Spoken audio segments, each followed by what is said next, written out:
Po të pyesësh bizneset për ecurinë e këtij sezoni, kur Koriku ka kaluar gjysmën e dytë të tij, rrallë gjen nga ata që shprehen të kënaqur. Diku thonë se turistët janë nisur, por nuk kanë bëritur gjetkë, shprehin pa kënaqësi apo habim me çfarë po ndodh, pa mundur të japi një shpjegim.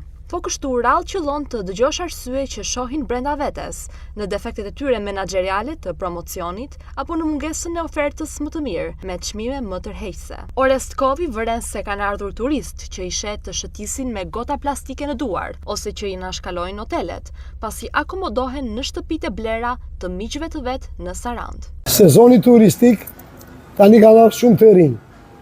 Kanë ardhur të rinj që më shumë duan të rinë në rrugë se sa në për lokale. I shikon me goda plastike në dorë, lart e poshtë për bulevard. Unë shoh që ka njerëz, por ne si biznese nuk kemi shumë punë.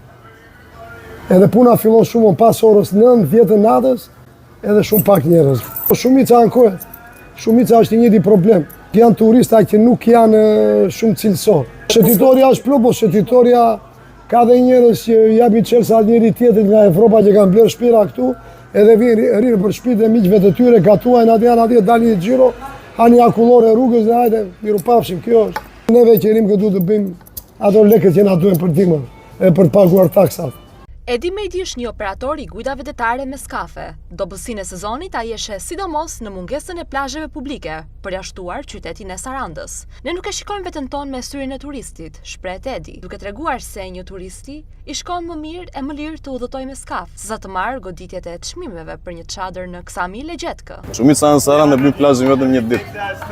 Edhe ditën tjetër mund të vinë me ne me varka për shembull. Sepse i shkon më lirë bileta, i shkon më lirë të paguaj 20 euro biletën, se sa të shkoj në Ksamile të paguaj 50 euro 2 shezllone, apo 30 euro 2 shezllone në një çadër, një plazh privat këtu. Prandaj edhe turisti e shikon Leverdin. Nuk është se Leverdia është vetëm në sytë tanë, domethënë, por është edhe në sytë e turistit, sepse plazhi është për të gjithë.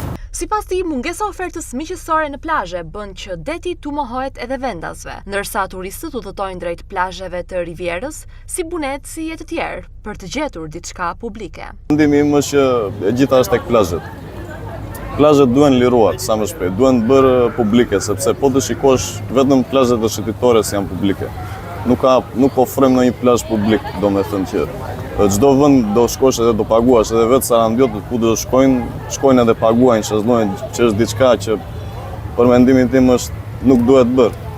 Në asë edhe një plazh, vetëm tek plazhet e shëtitores, që janë 100% publike. Asnjë plazh tjetër nuk e ka zbatuar këtë. Dhe them se ky është një nga faktorët kryesor, mos të them faktori kryesor që i bën edhe turistat që të ngurojnë që të vinë këtu.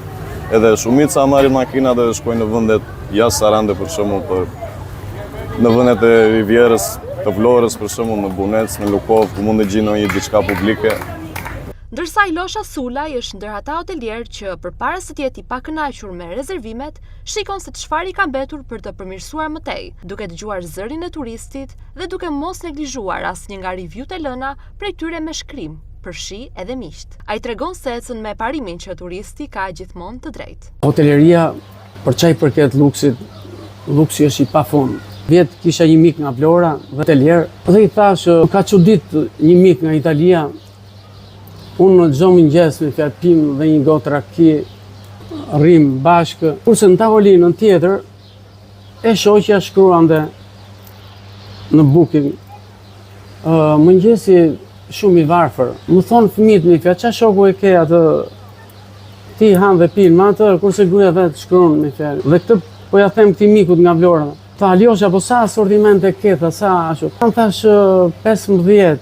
Si vjet për shembull, edhe un kam 32 asortimente që jam me idenë që luksi nuk ka fund. Gjithmonë do kemi vretje, por gjithmonë duhet me i marrë me sportivitet. Si mundet një shtet si Greqia që të mbylli kufirin në orën 10, pse i thot menja një ekstremisti ose një të padituri që ta mbyllim në orën 22 që mos të shkojnë turistët në Shqipëri. Sot ka një kohë tjetër, siç është greku, është shqiptari, bisedohet me palën greke dhe ne kemi turistët më të shumt që vinë nga Italia, zbresin në Igumenic me tragedjet e mëdha, dhe vinë dhe gjejnë mbyllur kufirin. Edhe vetë vendasit nuk do ta donin kështu turizmin në qytetin e tyre. Inxhinier Guri Pashaj shes se nuk po ndryshon asgjë në zënien e hapësirave të shëtitores me tavolina dhe është denoncues i heshtjes ndaj dotjes që po ndodh plazheve nga anijet. Më shqetëson shumë pastërtia domethënë në det. Gjithmonë në mëngjes rreth orës 10 vjen një val ujëra të ndënjura, për të mos them fekale, nga anijet që ankorohen në gjirin e Sarandës drejt bregut. Neve si qytetar i vëmë re këto, kemi lajmëruar personat, sidomos edhe në bashki, por edhe në port, dhe absolutisht nuk ka domethënë asnjë lëvizje. Ndodh e njëjta gjë për vit. Me të drejtë iniciativa e kryeministrit për të shkundur domethënë bashkitë, dhe për mua duhet të vazhdoj, ata njerëz që bëjnë punë në administratën shtetërore nuk duhet domethënë të jenë aty. Edhe në rrugë sipër është e mundur që të ndërhyet dhe të korrigjohen defektet që vënë në dukje qytetarë dhe biznese, secili duke korrigjuar diçka brenda vetes, përfshi edhe pushtetin vendor që është për të krijuar gjithë klimën dhe lehtësirat e nevojshme për një sezon sa më të mbar.